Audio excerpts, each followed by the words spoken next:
आर्य समाज शब्द उच्चारण मात्र से मन रोमांचित होता है। आज हम महर्षि स्वामी देव दयानंद के 2 शताब्दी जन्म जयंती के श्रृंखला में, उस कड़ी में आर्य प्रतिनिधि सभा दिल्ली के माध्यम से, आर्य समाज के माध्यम से आयोजित इस सभा में हम सब एकत्रित हुए हैं। अभी आप काफी समय से ऋषि दयानंद के विषय में सुन रहे हैं, उनके बहुआयामी व्यक्तित्व को समझने का, उनके द्वारा समाज के लिए क्या योगदान दिया गया उसको समझने का, जानने का प्रयास कर रहे हैं। इस मंच पर मैं जिनको, जब मैं पढ़ता था गुरुकुल में, ये 90-91 की बात है, तब से मैं जानता हूँ और जिन्होंने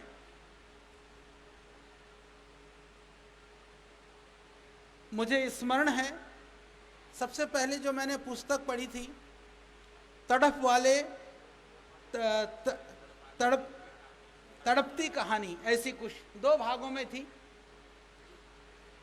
मुझे आर्य जगत के उन विद्वानों को, उन महापुरुषों को जिन्होंने अपना पूरा जीवन समाज के लिए, संस्कृति के लिए, परंपरा के लिए, अपने वैदिक मूल्यों की स्थापना करने के लिए आहूत कर दिया, उनको वो एक सरल ढंग से समझने का वहाँ से मिला। हमने बहुत अध्ययन किया, स्वाध्याय भी किया। तो जो आज ऐसे आर्य जगत के सशक्त लेखनी, चलते फिरते हमारे इंसाइक्लोपीडिया हमारे मध्य में हैं, श्रद्धेय हमारे प्रोफेसर राजेंद्र जिज्ञासु जी का मैं बहुत ही विनम्रता के साथ आपको नमन करता हूं, आपको मेरा प्रणाम है। आदरणीय हमारे डॉक्टर वेदपाल जी, जिनको आप बड़ी ऊर्जा से उन ऐतिहासिक वृत्तांतों को, उन पन्नों को वर्तमान करते हुए महसूस कर रहे थे। मंच पर आचार्य हमारे दार्शनीय लोकेश जी और आदरणीय धर्मेंद्र जिज्ञासु जी और हमारे आदरणीय डॉक्टर धर्मेंद्र कुमार शास्त्री जी, और मुझे अच्छा ये भी लगा कि इस मंच पर मैं जो इधर देख रहा हूँ, ये कड़ी जो बैठी हुई है, ये मुझे लगता है कि आर्य जगत के भविष्य के लिए ये बड़ा काम करेंगे। ये सारी जो युवा पीढ़ी है हमारा, ये सब हमारे ऊर्जावान भाई हैं, भाई गौतम खट्टर, भाई हमारा अंकुर आर्य जी, ये हमारी बहन आयुषी राणा जी, ये मीनाक्षी हमारी बिटिया, ये सभी लोग, ये सच माने तो ये समाज को ऊर्जा भी दे रहे हैं और ऐसी सभाओं से ये ऊर्जा को भी पाते हैं। इनको लगता है कि समाज के अंदर जो लोगों की जो भावनाएं हैं, उनके अनुसार हमें अपने आप को, समाज को और हम क्या कंट्रीब्यूट कर सकते हैं, इसके लिए सततः प्रयासरत हैं। उन सबको मेरी बहुत शुभकामनाएं हैं। मंच पर मैं देख रहा था हमारी मैया जी, उषा माता जी, आयु वृद्ध हैं परंतु कान से सुनता नहीं है, फिर भी उनकी जो भावना है वो बहुत ही दिव्य है। बहुत दूर से यहाँ पर आई हैं। मैया जी को भी, आदरणीय साध्वी माता उषा मैया जी को भी मेरा प्रणाम है। और इस मंच पर आदरणीय कर्नल सिंह जी और हमारे बहुत ही प्रिय डॉक्टर परमिंदर गुलिया जी, और ऋषि परिवार से महर्षि स्वामी दयानंद योगी थे, ऋषि थे, तपस्वी थे, गृह त्यागी थे, फिर भी हमें गौरव महसूस होता है कि उनके परिवारों से जुड़े हुए जो भी लोग होते हैं, कहीं ना कहीं हम उनके अंदर ऋषि की कुछ झलक देखने का प्रयास करते हैं। आदरणीय भाई पार्थ रावल जी और एडवोकेट अरुष मल्होत्रा जी, श्री रामनिवास वंसल जी, और मैं देख रहा था हमारी जो बहन है बहुत ऊर्जा के साथ में उस संचालन नहीं, वो सच में ही पूरी संलग्न होकर के मंच के लिए लगी हुई हैं। डॉक्टर कल्पना आर्य जी, इनके लिए तो बिल्कुल आप जोरदार ताली बजाएं। इनकी टीम में सब बैठी हुई बहनें हैं, शुचि हैं, दीपा बहन हैं, स्नेहा जी हैं, दिव्या जी हैं, संगीता जी हैं, सभी बहनों के भी बहुत आशीर्वाद, शुभकामनाएं, मंगल कामनाएं। और सच कहूँ तो क्योंकि हमारे भारत स्वाभिमान के संगठन के माध्यम से परम श्रद्धेय स्वामी रामदेव जी के जो आदेश और उनके जो स्वप्न हैं, लक्ष्य हैं, उनके साथ में भी अहर्निश लगे रहते हैं। और आर्य समाज की विनम्र सेवा में जो एक अग्रणी भूमिका निभाते हुए प्रधान हैं, पर मुझे लगता है कि प्रधान सेवक की तरह से राजकुमार जी की जो भूमिका है, राजकुमार आर्य जी के लिए भी बहुत शुभकामनाएं हैं। इनकी टीम में साथ देने वाले आदरणीय हमारे दलजीत जी, आदरणीय बलजीत जी, आदरणीय राजेंद्र प्रकाश जी, आदरणीय प्रेम इंद्रा जी, सभी और सम्मानित सदस्यगण सबको, और मेरे सम्मुख उपस्थित सभी हमारी मातृशक्ति, भद्र पुरुष और हमारे विश्वभारा गुरुकुल से पधारी हुई हमारी सभी प्यारी बेटियां और उनके साथ आए अध्यापक गण, सबको हमारी शुभकामनाएं। और आज यहाँ पर हम एकत्रित हुए हैं सच में उस ऋषि दयानंद के उपकारों को स्मरण करने के लिए। जब हम महापुरुषों को याद करते हैं, उपकारों को याद करते हैं, तो कहीं ना कहीं हमारे मन में उन जैसा बनने का, उनके कथन अनुसार जीवन को आगे बढ़ाने का हमें प्रेरणा मिलती है। आज हम जो भी हैं, जहाँ भी खड़े हैं, हम पूरे डंके की चोट पर पूरी दुनिया को कहते हैं कि वह ऋषि दयानंद की कृपा है। उस ऋषि दयानंद की कृपा न होती तो आज हम यहाँ पर खड़े न होते। समाज में जब चुनौतियाँ होती हैं, विषमताएं होती हैं, उस समय किन परिस्थितियों में ऋषि दयानंद ने जन जागरण का बिगुल फूंका, किस तरह से उन्होंने आध्यात्म जागृति के साथ में सनातन वैदिक धर्म की पुनर्स्थापना के साथ में राष्ट्रवाद के अलख को जगाया। उन क्षणों को, उस समय की परिस्थितियों को यदि आप स्मरण मात्र करें, उनको पढ़ें, जैसे आदरणीय जिज्ञासु जी कह रहे थे, हम पढ़े तो हमें तब पता चलेगा ऋषि दयानंद का योगदान क्या था। अभी आप हमारी युवा पीढ़ी को सुन रहे थे, देश और दुनिया में बहुत सारे महापुरुष आए हैं, उन्होंने देश और समाज को बहुत कुछ दिया है। पर जब मैं चिंतन करता हूँ ऋषि दयानंद के संदर्भ में, हमने ऋषि दयानंद के योगदान को जन जन तक पहुँचाने के स्थान पर, उनके योगदान को मूल्यांकन करके उनके प्रति श्रद्धा और सम्मान व्यक्त करने के स्थान पर, जिस सनातन समाज की, जिस हिंदू समाज की, जिन लोगों की हम बात करते हैं, कहीं ना कहीं मुझे इस बात की पीड़ा होती है कि ऋषि दयानंद को लोगों ने कमतर आंकने का प्रयास किया है। उसको, उनके योगदान को, उनको मूल्यों को, उनके मूल्यांकन को लोगों के सामने लाने का प्रयास नहीं किया है। मैं हरिद्वार में रहता हूं, क्योंकि मेरे को एक बात याद है, जिज्ञासु जी भूल गए होंगे, आज मैं याद दिला देता हूं। हमने कहा हम हरिद्वार में रहते, बोले हरिद्वार में तो सारे पौराणिक रहते हैं। तो मैंने कहा जिज्ञासु जी अभी तक तो हुआ नहीं, आगे भी कोई संभावना है ही नहीं। आध्यात्मिक क्षेत्र से जुड़ा हुआ हो, कथा प्रवचन करने वाला कोई भी संत महात्मा महापुरुष हो, अधिकांशतः या तो उनके पारिवारिक पृष्ठभूमि आर्य समाज की रही है। यदि आर्य समाज की नहीं थी तो सत्यार्थ प्रकाश पुस्तक उनके पर्सनल लाइब्रेरी में जरूर मिलेगी। तो जब सब कुछ ऋषि दयानंद का है, ऋषि दयानंद का योगदान से आपने सब कुछ पाया है, प्रत्यक्ष परोक्ष रूप में उस ऋषि दयानंद की कृपा, उसके ऋण से हम ऋणी हैं। तो फिर इस बात के लिए क्या संकोच है कि हम डंके की चोट पर ऋषि दयानंद के गीत गाएं, उनका गायन करते उस योगदान को देश और दुनिया को बताने का प्रयास करें। यह हमारा कर्तव्य है और यह हमारे लिए कृतज्ञता भी है। तो यह समय आ गया है कि आज वो सब बातें आपने सुन लिए हैं, आज हम घर वापसी की बात करते हैं। लगता है घर वापसी होनी चाहिए। अब तो बहुत लोग बात कर रहे हैं ना, जब कल्पना करना भी कठिन था उस समय पर शुद्ध आंदोलन चलाना, हिंदू महासभा के रूप में पूरा दायित्व लेना। युवाओं को भी पता होगा हिंदू महासभा का कौन अध्यक्ष था पहले।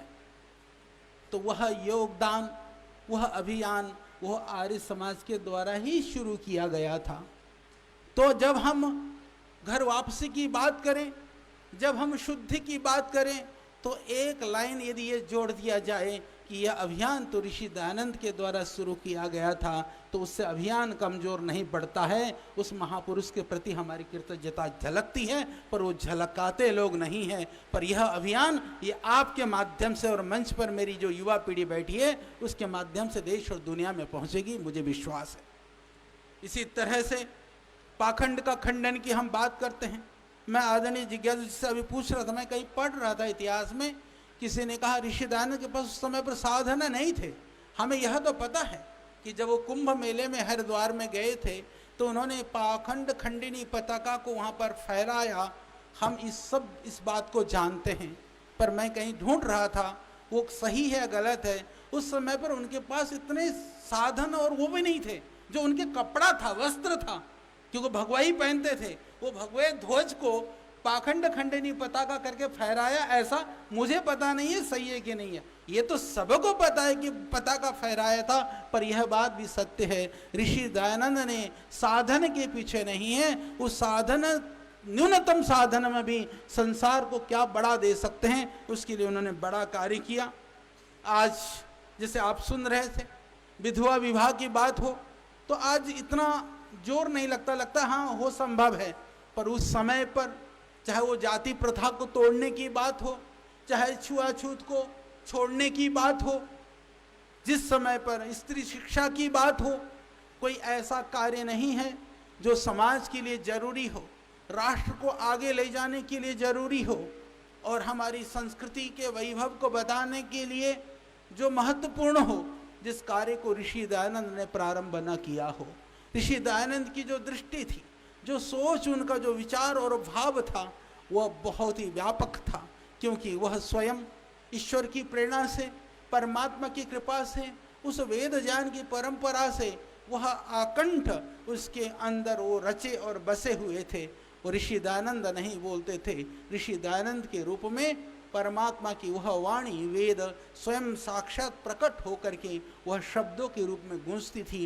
काश यदि हम इस बात को समझ पाए तो ऋषि दयानंद को हम सही ढंग से समझ पाएंगे।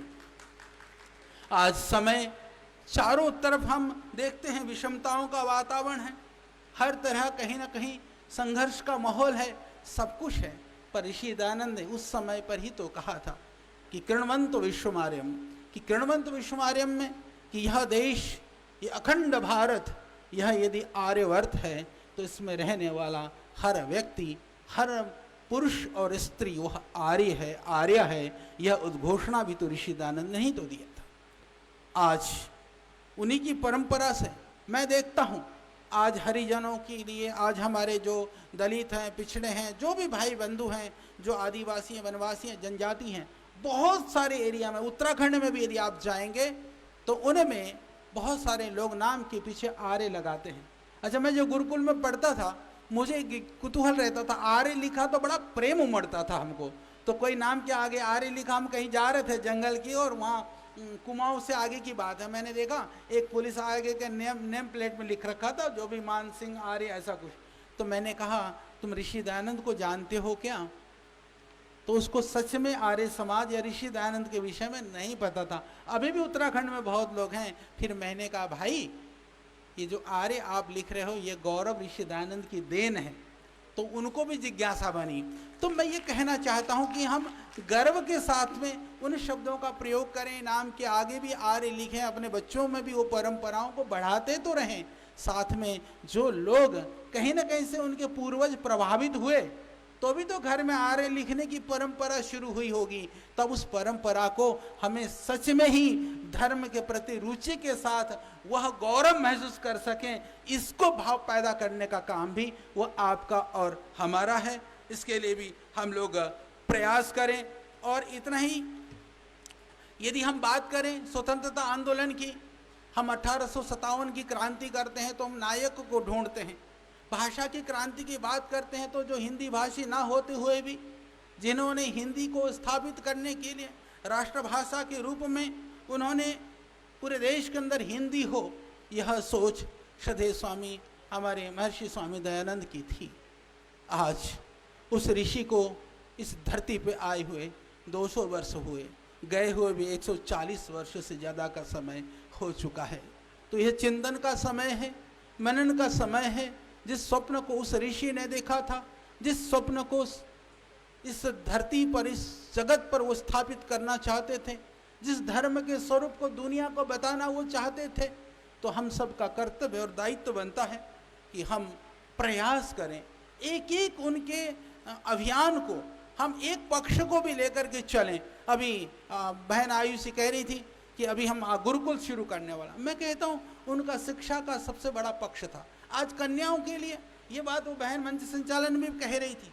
मैं तो आपको बताऊं, हरिद्वार के अंदर हमने बहुत बड़ा यज्ञ किया, बहुत बड़ा चतुर्वेद पारायण यज्ञ था। दक्षिण भारत के जिनको वेद कंठस्थ है उन पंडितों को बुला करके वेद पाठ चल रहा था।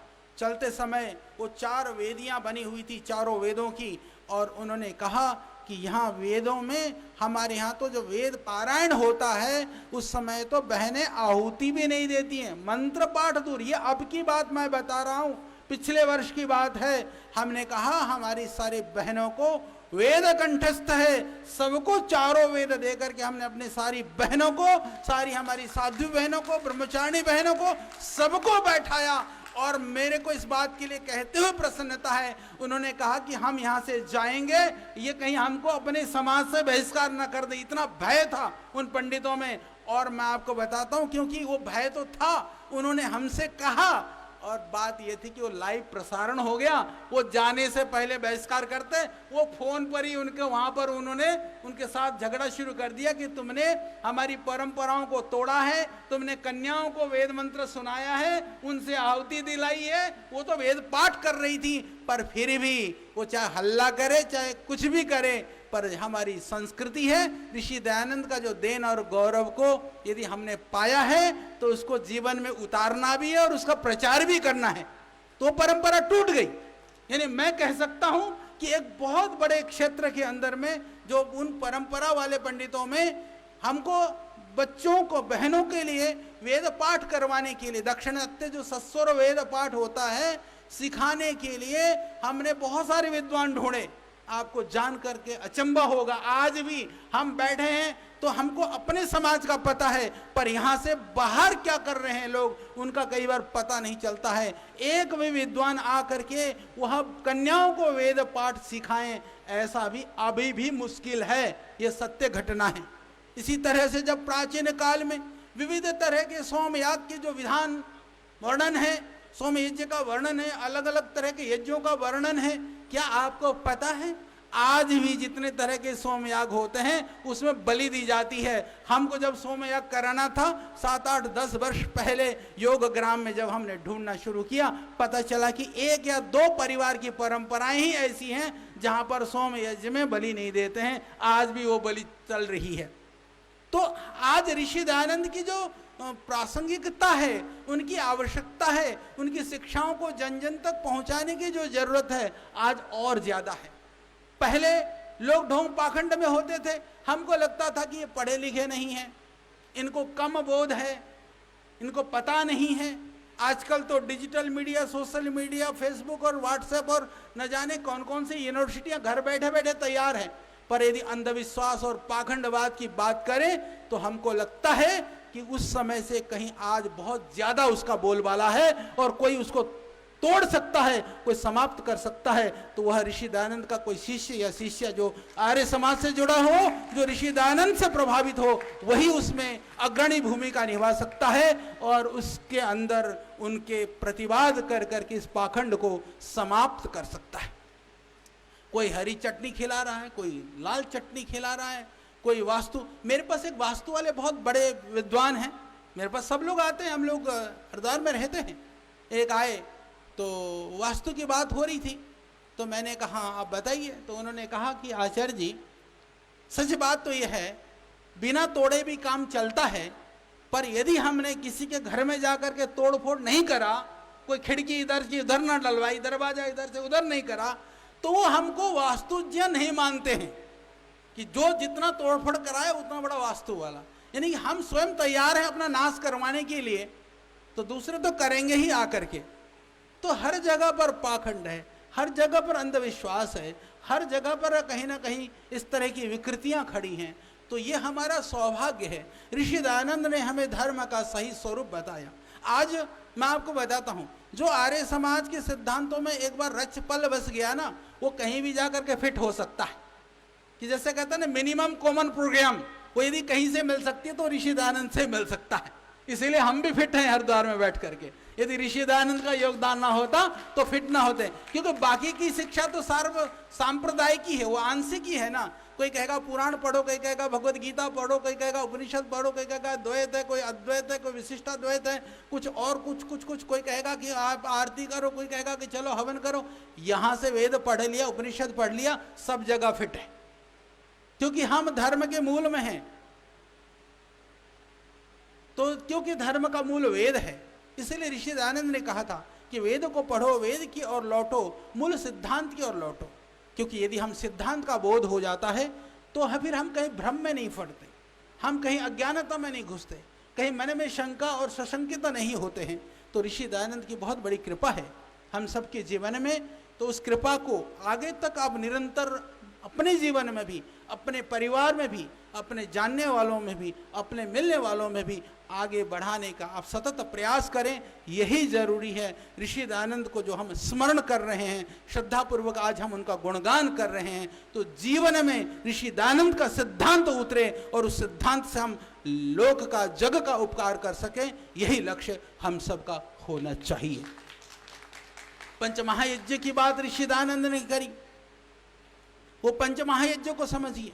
16 संस्कारों की बात की, वही तो हमारी आध्यात्मिक उपासना, धार्मिक मान्यताएं, इनको समझने की आवश्यकता है। आज मैं आपको बताता हूं, आज अलग तरह से आक्रमण हो रहा है धर्म के ऊपर। कुछ कार्य पतंजलि बहुत सारा काम कर रहा है सदैव स्वामी जी के नेतृत्व में।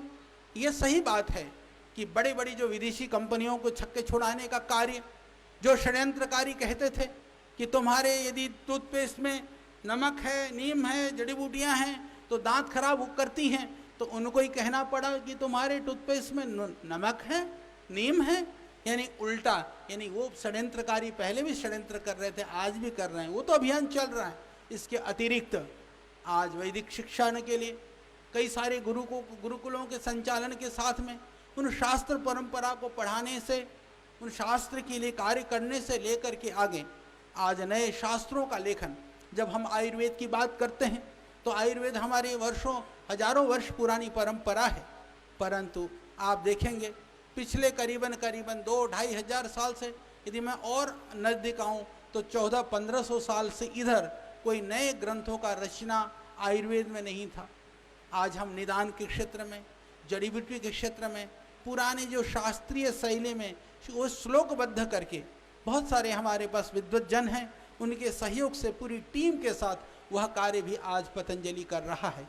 वर्ल्ड हर्बल इंसाइक्लोपीडिया के रूप में जब हम जड़ी बूटी की बात करते हैं, पेड़ पौधों की, वनस्पतियों की टैक्सोनॉमी की बात करते हैं, तो आज भी हम उन अंग्रेजों की ओर देखते हैं, विदेशियों की ओर देखते हैं। मुझे इस बात को कहते हुए प्रसन्नता है कि बहुत सारे देश के अंदर जड़ी बूटियाँ, वनस्पतियों के प्रति अनुसंधान की संस्थाएं होते हुए भी आज पतंजलि ने जो कार्य किया है वह कार्य वैश्विक रूप में उसकी स्वीकार्यता है, मान्यता है, प्रामाणिकता है। और royal botanical garden, Q garden जैसी संस्थानों को अपने नामों को, जो बॉटनिकल नाम और पौधों की पहचान थी, उसको बदलना पड़ा है, तो उसके पीछे पतंजलि की वजह से उनको बदलना पड़ा है। तो आज जितने भी जो षड्यंत्रकारी हैं एलोपैथिक वाले के नाम पर, हम कहते हैं हम पैथी के विरोधी नहीं हैं, हमें एलोपैथी का विरोधी बना करके खड़ा करने का प्रयास किया गया। क्यों? क्योंकि ड्रग माफिया और जो इस तरह की षड्यंत्रकारी कंपनियां ये नहीं चाहती हैं कि वह लोग योग आयुर्वेद के माध्यम से स्वस्थ हों, निरोग हों। तो वह अपने जो अनावश्यक औषधियाँ, मैं आपको बताना चाहता हूँ, अमेरिका जैसा देश आज गलत चिकित्सा से, गलत औषधि से, गलत डायग्नोज होने से हर चौथे व्यक्ति का वहाँ पर आज मृत्यु होती है। तो चौथा आदमी वहाँ गलत दवाई से मरता है। तो भारत में तो हमारी इतनी प्रतिबंधित दवाइयाँ, नकली दवाइयाँ और अनावश्यक दवाइयाँ बिकती हैं, तो कितने लोग प्रतिदिन मरते होंगे। भाई, जहाँ ज़रूरत है वहाँ चिकित्सा की आवश्यकता है। पैथी का विरोध नहीं, पैथी के नाम पर जो लूट और खसोट है उसके विरुद्ध हम सबको तो खड़ा होना ही पड़ेगा। अभी हम पतंजलि में भी, पतंजलि पहले ऐसी संस्था है जहाँ हमने चिकित्सा योग और आयुर्वेद के माध्यम से शुरू की, परंतु डायग्नोसिस हमने पैथोलॉजी लैब पूरा मॉडर्न बनाया। अभी उस परंपरा को आगे बढ़ाते हुए श्रीदेव स्वामी जी के नेतृत्व में हम बहुत एडवांस क्रिटिकल केयर और एडवांस मेडिकल सिस्टम को पतंजलि में स्थापित करने के लिए जा रहे हैं। तो हमने वहाँ पर सीटी, एमआरआई, कैथ लैब, हार्ट वगैरह के लिए जो जरूरत पड़ती है हम सब लगाएंगे, परंतु औषधि के लिए हम कि देखिए जितने भी इंस्ट्रूमेंटल सपोर्ट है वो कोई पैथी नहीं है, पैथोलॉजी लैब पैथी नहीं है, डायग्नोसिस पैथी नहीं है, एक्सरा भी पैथी नहीं है। ये दुर्भाग्य है कि इस तरह के जो इंस्ट्रूमेंटल सपोर्ट वाला जो काम था, जो टेक्निकल जो चीज़ें थी, वो एलोपैथिक वालों ने ले लिया। तो अब हम ये प्रयास करेंगे वो सारी इंस्ट्रूमेंट भी प्रयोग कर करके औषधि आयुर्वेदिक हो, इसके लिए भी पतंजलि प्रयास कर रहा है। और एक बात और बताना चाहता हूँ, मैंने ये सत्य बात है, क्योंकि जितने भी जो एमआरआई बनाने वाली कंपनियां हैं, अभी तो मेरा क्योंकि उसका रेट नेगोशिएशन का काम चल रहा है पिछले 8-10 दिन से, मैंने उनसे कहा ये बताओ तुम्हारे मशीन कितनी बिकती हैं, कहाँ कहाँ पर लगी हैं। ये सत्य बात है, आप ध्यान से सुनना। उन्होंने कहा आचार्य जी लगा रहे हैं बहुत लोग। मैंने कहा क्यों लगा रहे हैं, सच सच बताना। बोले लगा इसलिए रहे हैं। फिर वो उनका जो शब्द था मैं अपने शब्दों में बता देता हूँ। यदि मान लीजिए कि 8-10 करोड़ की एमआरआई का डिब्बा, यानी एक तरह से मशीन, आदमी को तो डॉक्टर क्या करते हैं, क्षमा करना, वो अच्छे डॉक्टरों के लिए मैं नहीं कह रहा हूँ कि फिर कहीं कोई विवाद वाली बात हो जाए, आदमी को घेरते हैं चलो एमआरआई करा लो, इस डिब्बे में से उधर निकाल दिया तो 6,000-8,000 पक्के बन गए। अब मान लीजिए आपके घुटने में दर्द है, मैं आपसे पूछता हूँ, सभी डॉक्टरों को पता है कि यदि 50-60 साल के बाद घुटने में दर्द है तो स्वाभाविक है कि उसको उसका कार्टिलेज घिस गए होंगे, थोड़ा बहुत जो है वो कार्टिलेज की वजह से दर्द है। आप एक्सरा नहीं कराओगे या एक्सरा कराओगे तो डॉक्टर ने दवाई वही लिखना है, उपाय भी वही बताना है, परंतु डॉक्टर बैठा हुआ है, पर्ची बनाने का तो 500-1,000 रुपया लेगा, चार्ज करेगा, पर कह देगा कि तू जा करके एमआरआई करा करके आ जा, तो 6,000 का एमआरआई हो गया तो 3 से 4,000 डॉक्टर को मिल गया। तो मैंने कहा कि ये मशीनें यहाँ, और विदेशों में मैं आपको बताता हूँ, विदेशों के अंदर अभी भी चाहे अमेरिका जाइए, चाहे यूरोप में यूके वगैरह जाइए, आप जा कर के देखेंगे तो डॉक्टर वो कहते नहीं एमआरआई मत कराना, उसमें इस तरह के रेडिएशंस निकलते हैं, सीटी मत कराना, बहुत जरूरी हो तो ही कराना, बहुत आवश्यक हो तो ही इस चीज़ का प्रयोग करना। यहाँ कहते हैं छोटा सा भी दर्द हो जाए जाके एमआरआई करा करके आ जा। ये जो चिकित्सा का साधन था, जो जीवन रक्षा के लिए उपाय था, जिसके द्वारा हमें अपने जीवन को सुगम और सुंदर बनाने के लिए मदद मिलनी थी, वह आज कमाई के साधन होने से हम सिर्फ बलि के बकरे बने हुए हैं। इस तरह के जो लूटपाट है उससे भी बचाने का कार्य, क्योंकि यदि हम योग और आयुर्वेद के प्रति लगे हैं तो मैं फिर यही कहना चाहता हूँ, वह भी कहीं जड़ में ऋषि दयानंद की कृपा है। ऋषि दयानंद के उस परंपरा के हम सब उस गुरुकुलीय परंपरा में पढ़ने की वजह से इतना साहस और हिम्मत है कि आज हम पूरे देश और दुनिया, जो षड्यंत्रकारी हों,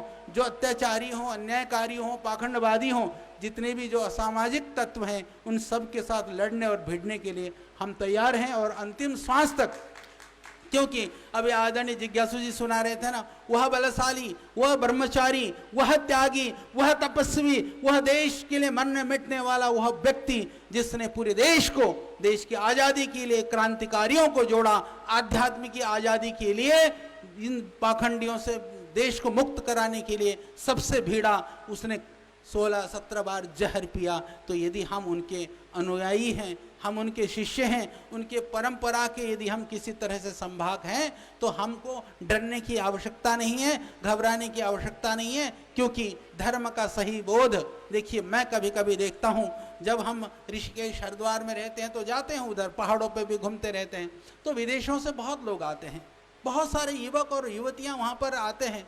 और बेचारे वहाँ आते क्यों हैं?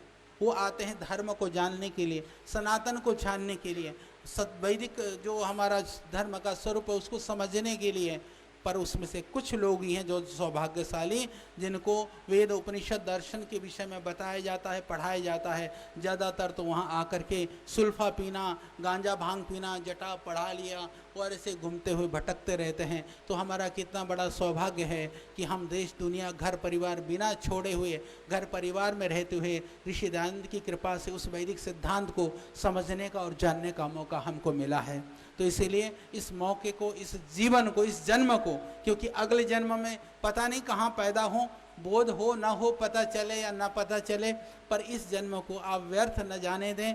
अपने हाथों से अपना सृजन करते हुए राष्ट्र का सृजन, समाज का निर्माण हम सब करें। और इसी भावना के साथ मैं यहाँ पर आपके मध्य आया, यही संदेश को लेकर के। लोग कहते हैं, देखिए पहले वही हम पढ़ते थे, हम भी गुरुकुल में यही पढ़ते थे कि क्या खरा अरब से खत आएगा, ऐसा लिखा जो भी था। और मैं हमेशा अब ये कहता हूँ, बड़े बड़े हम लोगों को मीटिंग में जाना पड़ता है, बड़े बड़े लोग होते हैं, बड़े बड़े बिजनेस कॉरपोरेट हाउसेज और सब तरह के लोग होते हैं। तो मैं एक ही बात कहता हूँ, क्योंकि हम तो गुरुकुल में पढ़ते थे ना, वो गले में लटका के घूमते हैं, हम उसको ना टाई नहीं बोलते, हम बोलते कंठ लंगोट। तो हम कहते हैं कि यदि देखो इधर होना जरूरी है, इधर है तो ये चोटी से भी काम चल सकता है, कंठ लंगोट लटकाने की जरूरत नहीं है।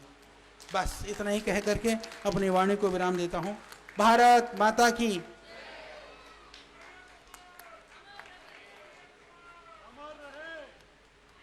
वेद की ज्योति, वेद की ज्योति। उपनिषदकार कहते हैं, आस्ते भग आसीनस्य ऊर्ध्वस्तिष्ठति तिष्ठतः, शेते निपद्यमानस्य चरति चरतो भगः। जो समाज, जो